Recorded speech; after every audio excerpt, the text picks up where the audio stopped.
রাতটা ছিল অদ্ভুত শান্ত। শহরের রাস্তাগুলো তখন বৃষ্টিতে ভিজে চকচক করছে। রাস্তার লাইটগুলো থেকে হলদে আলো মাটিতে পড়ে ছড়িয়ে পড়ছে ছোট ছোট জলকণায়। মাঝে মাঝে হালকা বাতাস এসে যেন সেই আলোকে দুলিয়ে দিচ্ছে। শহরের ব্যস্ততা থেমে গেছে, কেবল টুকটাক বৃষ্টির শব্দ।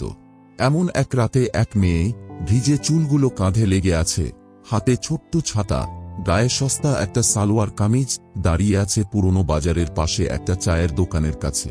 মেয়েটির নাম রিয়া সেন। চাওয়ালা কাকা গ্যাসে দুধ চড়াতে চড়াতে তাকিয়ে বলল, মা, এত রাতে একা একা দাঁড়িয়ে আছো?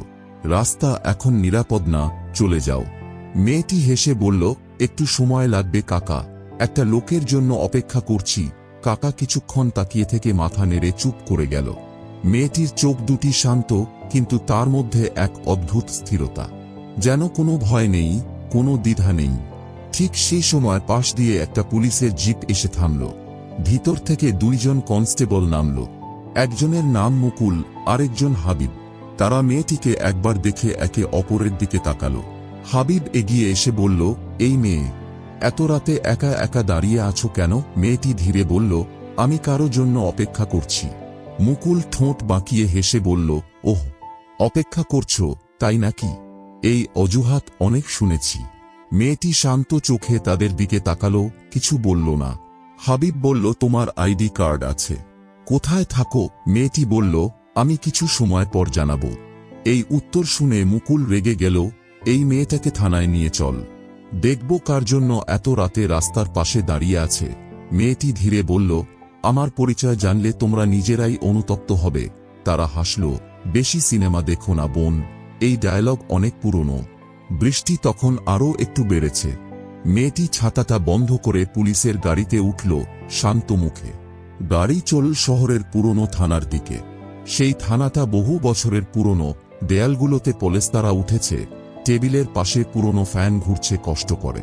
অফিসার ইনচার্জ রাজীব চৌধুরী তখন চেয়ারে হেলান দিয়ে মোবাইলে ভিডিও দেখছিল।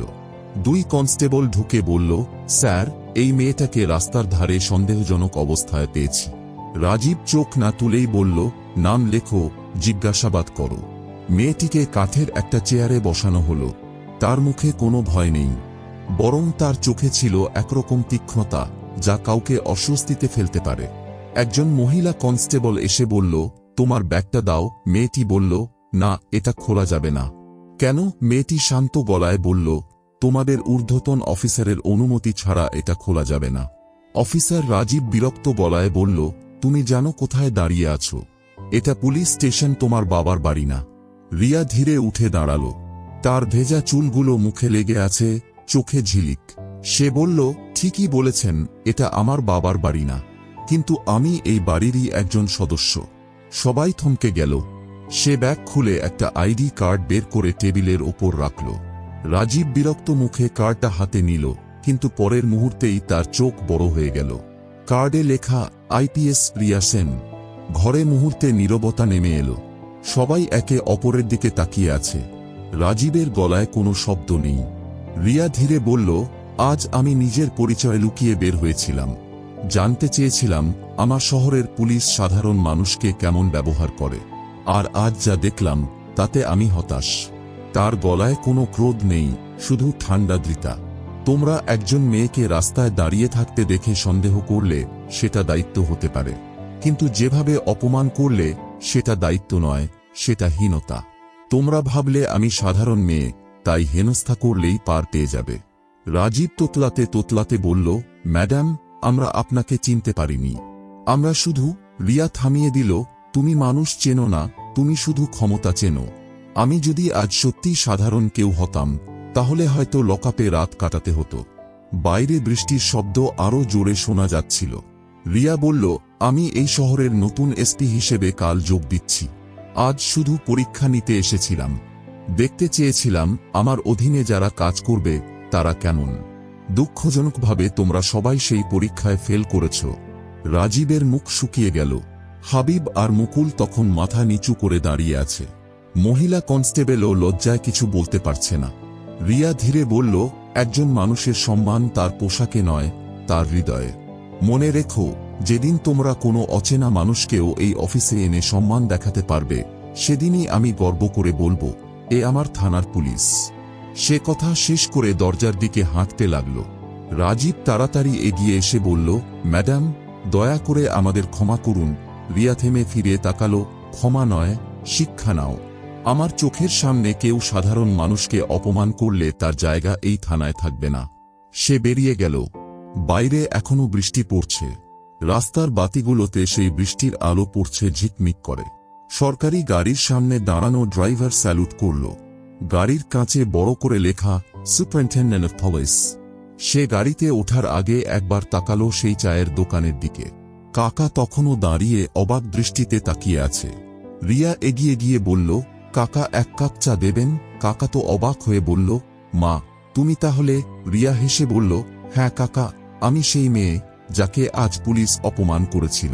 কিন্তু আমি চাই আমার শহরে আর কোনো সাধারণ মানুষ যেন পুলিশের সামনে অপমানিত না হয়। চাওয়ালা চুপ করে চা এগিয়ে দিল। রিয়া চা হাতে নিয়ে বৃষ্টির দিকে তাকালো। মৃদু কণ্ঠে বলল, আমি ছোটবেলায় ভেবেছিলাম পুলিশ মানে ন্যায় বিচার। কিন্তু আজ বুঝেছি ন্যায় বিচার শুধু আইনের বইয়ে নয়, থাকে একজন অফিসারের হৃদয়ে। বৃষ্টির ফোঁটা চায়ের ভেতরে পড়ল। ঠিক সেই সময় আকাশে এক ঝলক বজ্রপাত। দূরে থানার দিক থেকে সাইরেনের শব্দ ভেসে আসছে, যেন সেই ভুলের জন্য পুরো শহরটা লজ্জিত। রিয়া গাড়িতে উঠে জানালার বাইরে তাকালো। তার চোখে প্রতিজ্ঞা। গাড়ি ধীরে ধীরে এগিয়ে যাচ্ছিল বৃষ্টিভেজা রাস্তা পেরিয়ে। ভয়েস ওভার যেন বাজছিল বাতাসে, সম্মান কখনো ইউনিফর্মে নয়, থাকে মনুষ্যত্বে। তুমি যদি ক্ষমতার জোরে মানুষকে নিচে নামাও, তবে একদিন সেই ক্ষমতাই তোমাকে নিচে নামাবে। শহরের বাতাসে তখন নতুন এক গন্ধ, লজ্জার, অনুতাপের আর পরিবর্তনের। সেই রাতের পর থেকে সেই থানায় আর কেউ কোনো সাধারণ মানুষকে অপমান করেনি। রাজীব, হাবিব, মুকুল সবাই বদলে গিয়েছিল। তারা প্রতিদিন মানুষের সঙ্গে কথা বলার আগে মনে রাখত, সম্মান দেওয়া দায়িত্বের অংশ। আর রিয়া সেন হয়ে উঠেছিল এক প্রতীকের নাম, সেই এসপি ম্যাডাম, যিনি মানুষকে ভয় নয়, বিশ্বাস শিখিয়েছিলেন। যিনি প্রমাণ করেছিলেন একটা পদবি বড় নয়, বড় হলো মন।